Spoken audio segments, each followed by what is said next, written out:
Te laikam jāsaka ar to, ka nav tādu, ko Eiropa ierosina. Jo mēs esam daļa no Eiropas, un mēs arī kopā ar Eiropu arī izstrādājam. Un te ir labs piemērs arī to, ka mēs arī šogad 2025. gadā panācām, ka var, ja tu ļoti argumentēti strādā, var panākt arī sev vēlamus rezultātus Eiropā, neskatoties to, ka arī citas valsts iebilstam.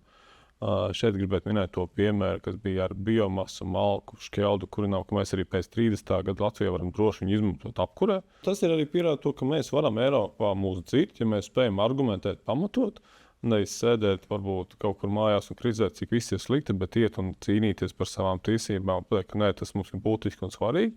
Un Eiropa mums var sadzirdēt, un līdz ar to varam visu nomierināt, ka malka, šķelda ir un būs un paliks Latvijā, ka apkurē mēs varam droši tālāk viņu izmantot. Un tas ir tas pamatā. Līdz ar to kopīgi ar Eiropu mēs veidojam to nākotni un skatāmies, kas ir izdevīgi ne tikai Eiropa kopumā, bet ļoti svarīgi, kas ir izdevīgi Latvijai, kādas ir Latvijas intereses. Un tās ir jācīnās par tām Eiropā, un to mēs varam izdarīt, un tas ir ļoti būtiskākais.